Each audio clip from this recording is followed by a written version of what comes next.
আমাদের থেকে সব টাকা কেন্দ্র কেটে নিয়ে চলে যাচ্ছে। আমাদের ভাগে যেটা পাওয়া উচিত সেটা দেওয়া হয় না। 100 দিনের কাজ থেকে শুরু করে রাস্তার কাজ, গ্রামীণ বাড়ির রাস্তা কাজ বন্ধ করে দিয়েছে। বাজেট পেশের পর কেন্দ্রীয় বঞ্চনা নিয়ে সরব মুখ্যমন্ত্রী মমতা বন্দ্যোপাধ্যায়। তিনি প্রকাশ্যে বলছেন, রাজ্যের থেকে সমস্ত টাকা কেন্দ্র কেটে নিয়ে চলে যাচ্ছে। 2026-এর বিধানসভা নির্বাচন, ভোটের আগে শেষ পূর্ণাঙ্গ বাজেট পেশ করল মমতা বন্দ্যোপাধ্যায়ের সরকার। খয়রাতে বাজেটের পথে হাঁটল না রাজ্য সরকার। স্বাস্থ্য, শিক্ষা, আবাস থেকে পথশ্রী সব ক্ষেত্রে বরাদ্দ বাড়ানো হলো এবারের বাজেটে। বাজেট শেষে সাংবাদিকদের মুখোমুখি হয়ে মমতা দাবি করেন, ভোট আসলে কেন্দ্রীয় সরকার প্রতিশ্রুতি দেয়, নির্বাচন শেষ হয়ে গেলে সেটা পূরণ করে না। আমাদের সেটা হয় না, আমরা যেটা বলি সেটাই করি। এখন একটাই ট্যাক্স, জিএসটি, সবটা তুলে নিয়ে যায় কেন্দ্রীয় সরকার, আমাদের টাকা দেয় না। এদিন কেন্দ্রীয় বঞ্চনার দাবি তুলে সরব হলেন মুখ্যমন্ত্রীর দাবি, কেন্দ্রীয় সরকার আবাস যোজনার টাকা বন্ধ করে দিয়েছে, 100 দিনের প্রকল্প, গ্রামীণ রাস্তার টাকা দিচ্ছে না। আমরা কথা দিলে কথা রাখি। কি বলেছেন তিনি, শোনাবো আপনাদের। তুলে নিয়ে যায় কেন্দ্র, কিন্তু আমাদের ভাগ্যে যেটা পাওয়া উচিত সেটা কিন্তু আমাদের দেওয়া হয় না। 100 দিনের কাজ বন্ধ করে দেওয়া হয়েছে, গ্রামীণ রাস্তার কাজ বন্ধ করে দেওয়া হয়েছে, আবাসনের কাজ, যে গ্রামীণ বাড়ি বন্ধ করে দেওয়া হয়েছে। তা সত্ত্বেও আমরা আমাদের সীমিত ক্ষমতার মধ্যে দিয়ে, আপনারা দেখবেন বিরাট অংশ টাকা আমাদের 28 লক্ষ পরিবারকে বাড়ির জন্য এই বাজেটে অনুদান করা হয়েছে। 12 লক্ষ মানুষকে আমরা অলরেডি ওদের 14,500 কোটি টাকার মতো লাগবে, সম্ভবত 1400।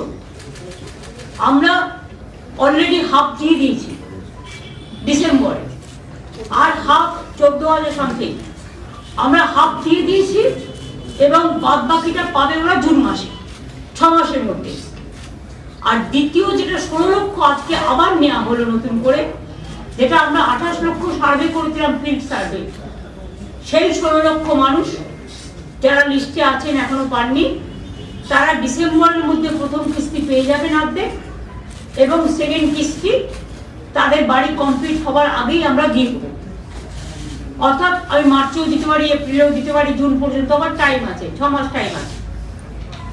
তার মানে মোট 28 লক্ষ। এরপরেও যদি কারো এই লিস্টে থেকে না থাকে, সে চায়, সেক্ষেত্রেও আমরা ফেস বাই ফেস করব।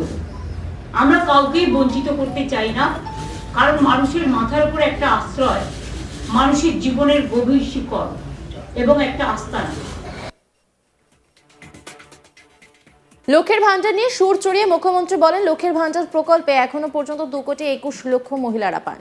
এতে আমাদের প্রচুর টাকা খরচ হয়, এতে 50,000 কোটি খরচ হয়েছে। আমাদের দেখা দেখি চুকলি করে কিছু কিছু রাজ্য বিজেপির নির্বাচনে জেতার জন্য করেছে, অনেক রাজ্য তা বন্ধ করে দিয়েছে। তাদের মধ্যে নানা রেস্ট্রিকশন কাজ করে। আমাদের লক্ষ্মীর ভান্ডার ইউনিভার্সাল, একটা পরিবার থেকে 3 জন মহিলা লক্ষ্মী ভান্ডার পান। কি বলেছেন তিনি, শোনাবো আপনাদের। লক্ষ্মীর ভান্ডার প্রকল্পে এখনো পর্যন্ত 2,21,00,000 মা বোনেরা পায়, এবং এতে আমাদের প্রচুর টাকা খরচ হয়, 50,000 কোটি টাকা। তার কারণ আমাদের দেখা দেখি টুকলি করে কিছু কিছু রাজ্য, যেটা বিজেপি ইলেকশনে জেতার জন্য করেছেন, অনেক রাজ্য আবার অনেকগুলো বন্ধও করে দিয়েছে। তাদের মধ্যে নানা রকম রেস্ট্রিকশন কাজ করে, যেমন মান্থলি কারো বাইক থাকলে হবে না, বা ফোন থাকলে হবে না, বা 2.5 লক্ষ টাকা বছরের ইনকাম হতে হবে, এসব আছে। কিন্তু আমাদের লক্ষ্মীর ভান্ডার হচ্ছে ইউনিভার্সাল। একটা ফিগার আপনাদের মার্ক করার জন্য আমি বলছি, দেখবেন আমার নবম দুয়ারে সরকার পর্যন্ত 12 কোটির ওপর মানুষ এসছেন। আপনারা আমাকে কোশ্চেন করতে পারেন, বামফ্রন্ট থাকাকালীন লাস্ট যে সেন্সাস হয়েছিল, তখন সেন্সাসে 9 কোটি দেখানো হয়েছিল, এখন প্রায় ওটা 11 কোটি হয়ে গেছে। কিন্তু তা সত্ত্বেও 12 কোটির বেশি মানুষ কি করে এলো? তার কারণ একটা পরিবারের থেকে 3 জন মহিলাও কিন্তু লক্ষ্মীর ভান্ডার পায়। মনে রাখবেন, এটা ইউনিভার্সাল। একটা পরিবারের কেউ একজন কন্যাশ্রীও পাচ্ছে, লক্ষ্মীর ভান্ডারও পাচ্ছে, রূপশ্রীও পাচ্ছে, আবার যদি কেউ কিষাণ হয়, কিষাণ ভাতাটাও পাচ্ছে। সুতরাং এরকম নানা রকম স্কিম আছে, মোট 94টা স্কিম আছে আমাদের, জন্ম থেকে মৃত্যু পর্যন্ত।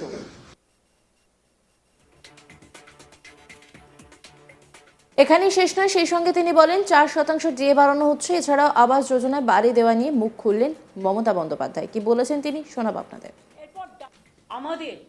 আমরা 125% পর্যন্ত ডিএ দিয়েছিলাম বামফ্রন্ট সরকার চলে যাওয়ার পর। তারপরে আমাদের আমরা মার্চ করে দিয়েছি এখন নতুন, এটা 6th pay commission, 5th pay commission, 6th pay commission অনুযায়ী বেসিক পেটা 6th পে কমিশনের রেকমেন্ডেশন অনুযায়ী, অর্থাৎ সেন্ট্রালে যেটা পায় এটা কিন্তু আরো বেশি পায়। তার কারণ হচ্ছে পে কমিশন প্লাস ডিএ দুটো পায়। এইটাও আমরা নতুন করে 2024 সাল থেকে, এটা 2025-এর সবে ফেব্রুয়ারি মাস, আমরা এর মধ্যে 14% দিয়ে দিয়েছি এবং আজকে আরো 4% দিয়ে দেওয়া হলো। এটা উপকৃত হবেন আমার সরকারি কর্মচারী থেকে শুরু করে অসরকারি কর্মচারী থেকে শুরু করে, মানে যারা বিভিন্ন কাজে আছে, শিক্ষক অশিক্ষক থেকে শুরু করে সবাই আর কি এর মধ্যে পাবেন আর কি। পেনশন হোল্ডার্স তাদের প্রত্যেকেই এটা লাভ হবে। একটা জিনিস আপনারা লক্ষ্য করেছেন, কন্যাশ্রী স্কিমে আমাদের স্কলারশিপ 3টে ফেজে দেওয়া হয়। বিরাট অংশ টাকা আমাদের 28 লক্ষ পরিবারকে বাড়ির জন্য এই বাজেটে অনুদান করা হয়েছে। 12 লক্ষ মানুষকে আমরা অলরেডি ওদের 14,500 কোটি টাকার মতো লাগবে, সম্ভবত 1400, আমরা অলরেডি হাফ দিয়ে দিয়েছি ডিসেম্বরে, আর হাফ 14,000 সামথিং আমরা হাফ দিয়ে দিয়েছি এবং বাদ বাকিটা পাবে ওরা জুন মাসে, 6 মাসের মধ্যে। আর দ্বিতীয় যেটা 16 লক্ষ আজকে আবার নেওয়া হলো নতুন করে, যেটা আমরা 28 লক্ষ সার্ভে করেছিলাম, ফিল্ড সার্ভে, সেই 16 লক্ষ মানুষ যারা লিস্টে আছেন এখনো পাননি, তারা ডিসেম্বরের মধ্যে প্রথম কিস্তি পেয়ে যাবেন অর্ধেক, এবং সেকেন্ড কিস্তি তাদের বাড়ি কমপ্লিট হবার আগেই আমরা দিয়ে দেবো। অর্থাৎ আমি মার্চেও দিতে পারি, এপ্রিলেও দিতে পারি, জুন পর্যন্ত আবার টাইম আছে, 6 মাস টাইম আছে। তার মানে মোট 28 লক্ষ। এরপরেও যদি কারো এই লিস্টে থেকে না থাকে, সে চায়, সেক্ষেত্রেও আমরা ফেজ বাই ফেজ করে দেবো। আমরা কাউকেই বঞ্চিত করতে চাই না, কারণ মানুষের মাথার উপরে একটা আশ্রয়, মানুষের জীবনের গভীর শিকড় এবং একটা আস্তানা হচ্ছে তাজপুর, হচ্ছে দীঘা। অন্যান্য খবরের আপডেটের জন্য অবশ্যই নজর রাখুন আজ তাক বাংলার ইউটিউব স্ট্রিমিংয়ে। লাইক, কমেন্ট, শেয়ার এবং সাবস্ক্রাইব করতে ভুলবেন না।